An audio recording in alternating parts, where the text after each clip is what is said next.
Secretary Bennett. We are presenting a research project on advanced placement courses in the District of Columbia High Schools. We both attend Frank W. Blue High School in Southeast Washington, D.C. We are currently ranked in the top 5% of our class. We both want to take advantage of opportunities to get into college. But our school currently offers only 4 advanced placement courses. So how can we expect to show that we are willing to challenge ourselves? Colleges really look for that. I feel as though we are not getting the same education as students on the other side of the river.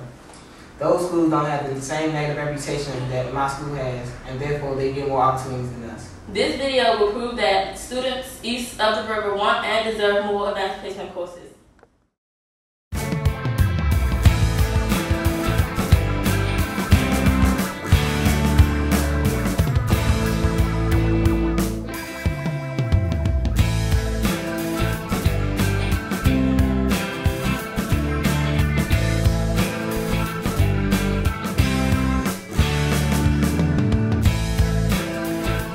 What school do you attend? I attend Eastern High School. And what grade are you in? I'm in 11th grade. Okay, how do you feel about AP courses? I think they should be more AP courses in DC public schools just to increase my learning ability, and because I feel like the class that I'm in now aren't as challenging as they could be, and there'll be a good opportunity and it'll look really good on my transcript. Are you in any AP classes? Unfortunately, I'm not in any AP classes because I wanted to be in AP calculus this year, but my counselor said that they were full up because there's not a lot of them held in our school. What school do you attend? Blue High School. What grade are you in? 12. Have you ever been in an AP class? No. Why? Because they don't have a lot. So, can you elaborate more on that? Well, I think that I'm smart enough to be in an AP class because, I mean, they're teaching us in regular AP classes, but I feel like I should be challenged. What AP class would you take and why? I would take English because that is my favorite subject, and I'm really good at that. I feel like I'm already passing regular English, so it would challenge me more in better English. Do you feel as though there's anything else you need to add about this AP class? We just need more AP classes. It's not enough. I think it's not fair because we are smart, but they just won't give it to us. Okay, thank you, ma'am.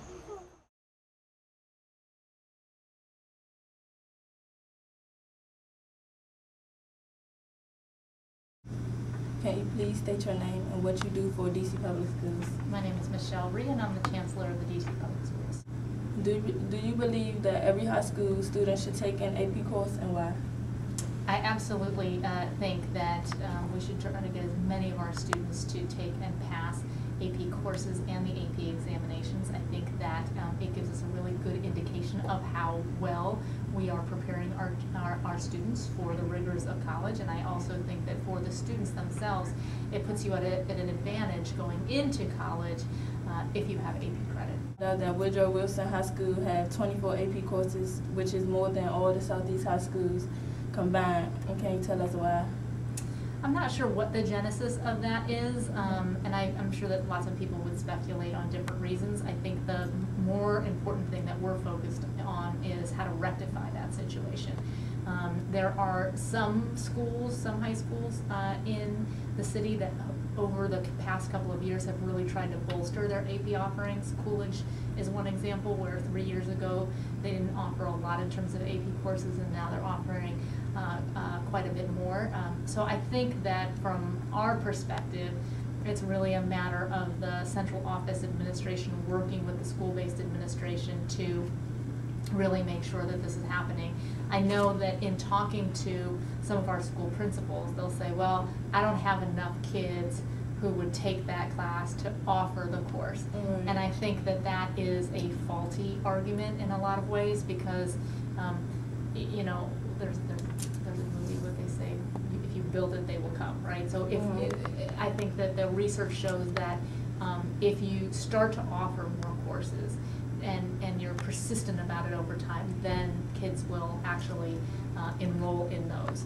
So we have to put a line in the sand and say, you know what, even if in the early years not a critical mass of students are enrolled, or we have to figure out how to bring students from multiple campuses onto at one school so that they can have these offerings. We have to be really creative about how we make sure that kids have equal access to these courses. Right. I think one of the major problems that we face in DCPS is that we don't expose our students to enough rigor, and that by offering a broader slate of AP courses, that's one way to do that.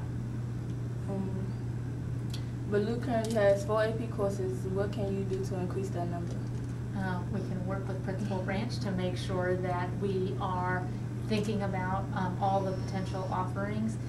Some of the schools in DC who have started to increase the number of AP courses they've offered are doing it in a sort of non-traditional way. So instead of saying, okay, it's all about the standard classes, AP Calculus, AP English, etc., they're saying, well, how about AP Psychology course, right, or statistics, things that aren't as standard but still give kids the exposure to the higher level thinking. And so there are lots of ways that schools and administrations can go about improving the offerings that they have. But at the end of the day, it's our responsibility. It's my responsibility, especially Davis's responsibility, to hold schools accountable. So we might say, okay, if Ballew's offering 4 this year, our expectation is that by next school year, you will be offering 8. And then the following school year, it'll be 12, 16, etc., until we get to parity. And lastly, do you think that schools in Southeast DC get less AP classes because of our school and world image?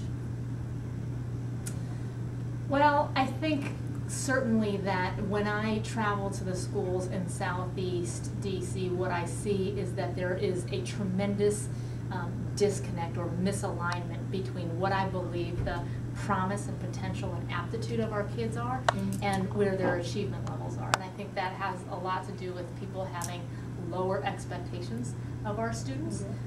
And what I know about kids, because I've been working in this field for almost 20 years, children will rise to the expectations we set for them. If we set the expectations low, they're not going to go any higher than that. But if we set the expectations higher, they will reach those.